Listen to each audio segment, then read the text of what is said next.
ನಮಸ್ತೆ.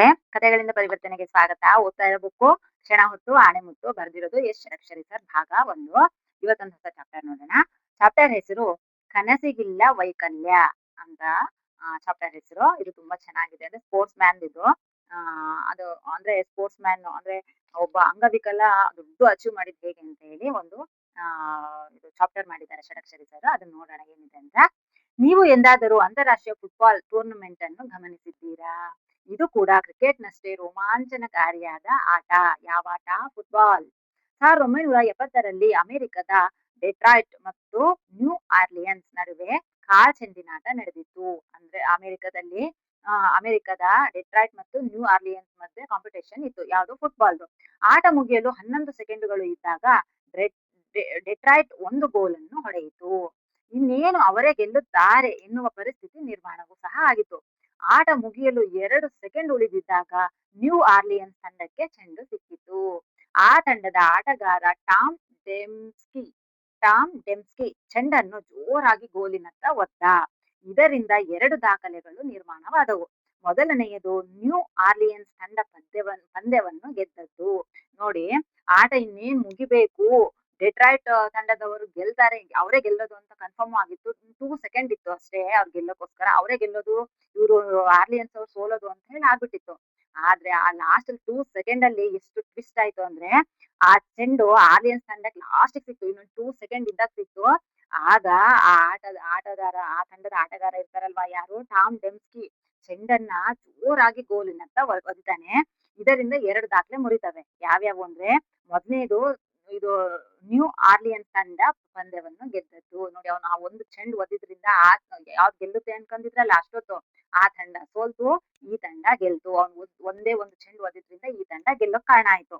ಇನ್ನೊಂದೇನು ಅಂತ ಹೇಳಿದ್ರೆ, ದಾಖಲೆ. ಟಾಮ್ ಡೆಮ್ಸ್ಕಿಯ ಹೆಸರು ಅತ್ಯಂತ ಉದ್ದದ ಒದ್ದ ಆಟಗಾರ ಎಂದು ದಾಖಲಾಯ್ತು. ವಿಶ್ವ ದಾಖಲೆನೂ ಆಯ್ತು. ಏನಂತ, ಅವ್ರು ಗೆದ್ದದ್ದು ಒಂದು ಗೆದ್ದಿದ್ದಾಯ್ತು. ಅದು ಎರಡು ಬೆನಿಫಿಟ್ ಆಯ್ತು. ಅವ್ನು ಲಾಸ್ಟ್ ಅಲ್ಲಿ ಒದ್ದಿದ್ ಚೆಂಡಿಂದ ಒಂದು ಆ ಪಂದ್ಯ ಗೆಲ್ತು.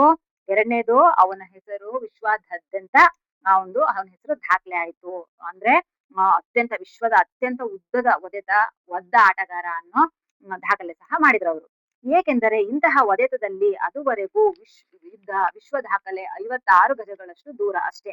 ಆದ್ರೆ ಇವ್ರು ಒದ್ದಿದ್ದೆಷ್ಟು? 63 ಗಜಗಳನ್ನು ಒದ್ದಿದ್ರಿಂದ ಅವರು ದಾಖಲೆ ಮಾಡಿದ್ರು. ಮತ್ತೆ ಎಲ್ಲೆಡೆಯೂ ಸಂಭ್ರಮವೋ ಸಂಭ್ರಮ. ಈ ಪಂದ್ಯ ಗೆದ್ದಿದ್ರಿಂದ ಅಷ್ಟು ಖುಷಿ ಆಯ್ತು. ಸಂಭ್ರಮ ಅಂದ್ರೆ ಸಂಭ್ರಮ ಎಲ್ಲ ಕಡೆ.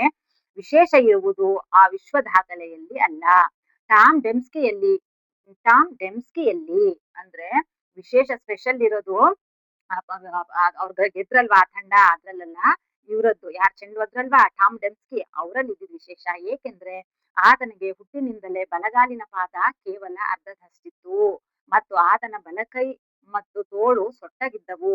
ಶಾಲೆಯಲ್ಲಿ ಓದುತ್ತಿದ್ದಾಗ ಆತನನ್ನು ಶಾಲಾ ತಂಡಗಳಿಗೆ ಸೇರಿಸಿಕೊಳ್ತಾ ಇರ್ಲಿಲ್ಲ.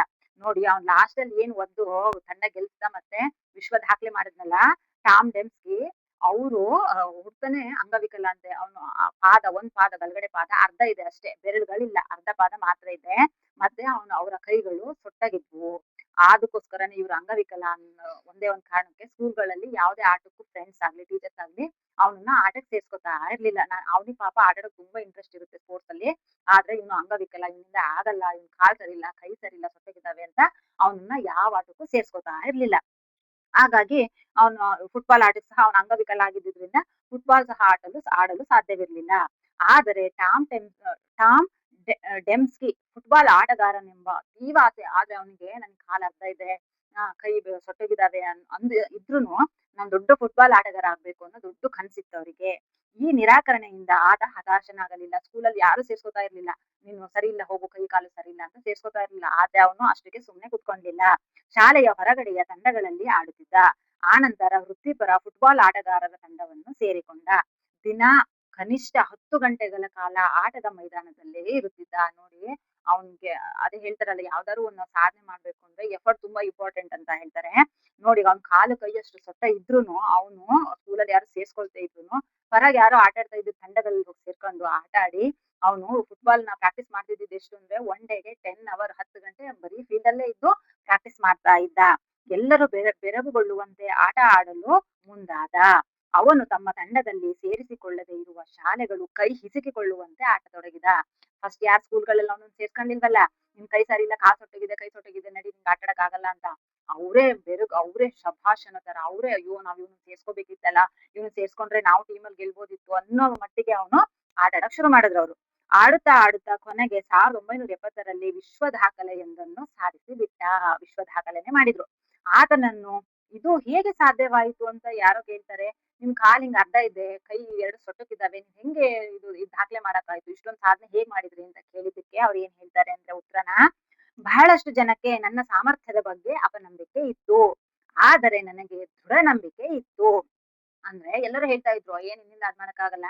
ನಿನ್ ಕಾಲ್ ಸೊಟ್ಟ ಇದೆ, ಕಾಲ್ ಅರ್ಧ ಇದೆ, ಕೈ 2 ಸೊಟ್ಟೋಗಿದೆ. ನೀನ್ ಏನು ಮಾಡಕ್ಕಾಗಲ್ಲ. ಫುಟ್ಬಾಲ್ ನಿಂಗ್ ಆಡಕ್ಕಾಗಲ್ಲ, ನೀನ್ ಗೆಲ್ಲಕ್ಕಾಗಲ್ಲ" ಅಂತ ಹೇಳ್ತಿದ್ರು. ಅಂದ್ರೆ ಅಷ್ಟೊಂದು ಅಪನಂಬಿಕೆ ಇತ್ತು ಎಲ್ಲರೂ. ನನ್ ಮೇಲೆ ಬೇರೆಯವ್ರಿಗೆ ಅಪನಂಬಿಕೆ ಇತ್ತು. ಆದ್ರೆ ನನ್ ಮೇಲೆ ನನಗೆ ಸಂಪೂರ್ಣವಾದ ದೃಢವಾದ ನಂಬಿಕೆ ಇದ್ದಿದ್ದೇ ಈ ಸಾಧನೆಗೆ ಕಾರಣವಾಯ್ತು. ಮತ್ತೆ ಅದ್ರ ಜೊತೆ ನನ್ನ ಪರಿಶ್ರಮ ಸೇರಿಕೊಂಡಾಗ ಈ ಸಾಧನೆ ಸಾಧ್ಯವಾಯಿತು. ನನ್ನ ಕನಸು ಮೇಲೆ ಇದ್ದಿದ್ ನನಗೆ ದೃಢವಾದ ನಂಬಿಕೆ ಮತ್ತೆ ನನ್ನ ಪರಿಶ್ರಮ, ನಾನೇನು ಎಫರ್ಟ್ ಹಾಕ್ದೆ ಅದೇ ನನಗೆ ಈ ಸಾಧನೆಗೆ ಕಾರಣವಾಯ್ತು ಅಂತ ಹೇಳಿ ಅವ್ರು ಹೇಳ್ತಾರೆ. ನಮಗೂ ಒಂದು ಕನಸು ಇರುತ್ತದೆ. ಆದರೆ ಯಾರೋ ಹೇಳ್ತಾರೆ, ನಿರುತ್ತೇಜಕ ಮಾತು ಹೇಳ್ತಾರೆ. ನಮ್ಮ ಉತ್ಸಾಹದ ಬಲೂನಿಗೆ ಸೂಜಿ ಸಹ ಚುಚ್ಚಿ ಬಿಡ್ತಾರೆ. ಆ ನಂತರ ನಾವು ಪ್ರಯತ್ನ ಮಾಡುವುದನ್ನೇ ಬಿಟ್ಟು ಬಿಡುತ್ತೇವೆ. ಇವಾಗ ನಾವು ಈಗ ಯಾರ್ದಾರ ಹತ್ರ ಇದ್ದೀವಿ, ನಮ್ಮ ಫ್ರೆಂಡ್ಸು, ನಮ್ಮ ಫ್ಯಾಮಿಲಿಲಿ ಯಾರ್ದಾದ್ರು ಹಿಂಗ್ ಹೇಳ್ತೀವಿ, ಅಯ್ಯೋ ನಾನು ಈ ತರ ಮಾಡ್ಬೇಕು ಅಂತ ಇದ್ದೀನಿ ಅಂತ. ಆಗ ಅವ್ರು ಏನ್ ಹೇಳ್ತಾರೆ, ಅಯ್ಯೋ ಅದೆಲ್ಲ ಆಗಲ್ಲ ಬಿಡು. ಅಷ್ಟೊಂದ್ ದುಡ್ಡು ಎಲ್ಲಿಂದ ತರ್ತೀಯಾ? ಅಷ್ಟೆಲ್ಲ ಆಗತ್ತಾ? ಅದೆಲ್ಲ ಆಗದೆ ಇರೋ ಮಾತು ಅಂತ ಅವ್ರು ಹೇಳಿದ ತಕ್ಷಣ ನಾವು ಹೌದಲ್ವಾ ಅವ್ರು ಹೇಳೋದ್ ನಿಜ ಅಂತ ಹೇಳಿ ನಮ್ ಕನ್ಸಿನ ಮೇಲೆ ನಮಗೆ ನಂಬಿಕೆ ಇಲ್ದೆ ನಾವ್ ಅದನ್ನ ಅರ್ಧಕ್ಕೆ ಬಿಟ್ಬಿಡ್ತೀವಿ. ಯಾಕಂದ್ರೆ ನಮ್ಗೆ ದೃಢವಾದ ನಂಬಿಕೆ ಇರಲ್ವಲ್ಲ.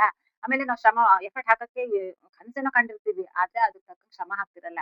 ಹಾಗಾಗಿ ಅವ್ರು ಯಾರೋ ಏನೋ ಹೇಳಿದ ತಕ್ಷಣ ಇದು ಆಗಲ್ಲ ಅಂದ ತಕ್ಷಣ ನಾವು ಹೌದು ಅಂತ ಹೇಳಿ ಪ್ರಯತ್ನ ಪಡೋದನ್ನೇ ಬಿಟ್ಬಿಡ್ತೀವಿ ಅಂತ ಹೇಳ್ತಾ ಇದ್ದಾರೆ. ನಮಗೂ ಒಂದು ಕನಸು. ಆ ಕನಸಿನ ಸಾಧ್ಯತೆಯ ಬಗ್ಗೆ ಒಂದು ದೃಢ ನಂಬಿಕೆ, ಛಲ, ಬಿಡದ ಪರಿಶ್ರಮ ಇದ್ದರೆ ನಾವು ಸಾಧನೆ ಮಾಡಬಹುದು ಅಂತ ಹೇಳಿ ಷಡಕ್ಷರಿ ಸರ್ ಹೇಳ್ತಾ ಇದ್ದಾರೆ. ಎಷ್ಟ್ ಚೆನ್ನಾಗಿದೆ ನೋಡಿ. ಕಾಲು ಅರ್ಧ ಪಾದ ಇಲ್ದೇ ಇರೋರು, 2 ಕೈ ಸೊಟ್ಟಗಿರೋರೇ ವಿಶ್ವ ದಾಖಲೆ ಮಾಡಿ ಎಷ್ಟು ದೊಡ್ಡ ಸಾಧನೆ ಮಾಡಿರುವಾಗ, ಭಗವಂತ ನಮಗೆಲ್ಲ ಕೊಟ್ಟಿದ್ದಾರೆ. ಎಲ್ಲ ಸರಿ ಇದಾವೆ. ನಮಗೆ ಪಾರ್ಟ್ಸ್ ಆಗಿರ್ಬೋದು, ಊಟ, ತಿಂಡಿ ಎಲ್ಲ ಇದೆ, ಮನೆ ಇದೆ. ಎಲ್ಲಾನು ದೇವ್ರು ನಮಗೆ ಕೊಟ್ಟಿರುವಾಗ ನಾವ್ ಏನು ಮಾಡ್ದೇನೆ ಸುಮ್ನೆ ಕೂರೋದು ಎಷ್ಟು ಸರಿ ಅಂತ ಹೇಳಿ ಇವಾಗ ನಾವು ನಮ್ ಲೈಫಿಗೆ ಕನೆಕ್ಟ್ ಮಾಡ್ಕೊಂಡು ನೋಡ್ಬೇಕಾಗಿದೆ. ಸೊ ನಮಗೊಂದು ದೃಢವಾದ ನಂಬಿಕೆ, ಒಂದು ಕನಸು, ಮತ್ತೆ ಛಲ, ಮತ್ತೆ ಪರಿಶ್ರಮ ಇದ್ರೆ ನಾವು ಸಹ ಸಾಧನೆ ಮಾಡ್ಬೋದು ಅಂತ ಅನ್ಸುತ್ತೆ. ಸೊ ಈ ಚಾಪ್ಟರ್ ನಂಗಂತೂ ಸಖತ್ ಇಷ್ಟ ಆಯ್ತು. ನಿಮಗೆ ಇಷ್ಟ ಆದ್ರೆ ದಯವಿಟ್ಟು ಕಮೆಂಟ್ ಮಾಡಿ, ಲೈಕ್ ಮಾಡಿ. ವಿಡಿಯೋ ನೋಡಿ ಹಾಗೆ ಹೋಗ್ಬೇಡಿ. ಓಕೆನಾ? ದಯವಿಟ್ಟು ಲೈಕ್ ಮಾಡಿ, ಕಮೆಂಟ್ ಮಾಡಿ. ಮತ್ತೆ ಯಾರಿಗ್ ಅಗತ್ಯತೆ ಇದೆಯೋ ಈ ವಿಡಿಯೋದು ನೋಡಿದ್ರೆ ಅವ್ರಿಗೂ ಸ್ವಲ್ಪ ಮೈಂಡ್ ಫ್ರೆಶ್ ಆಗುತ್ತೆ ಅನ್ಸುತ್ತೆ, ಅಂತವರಿಗೆ ಶೇರ್ ಮಾಡಿ.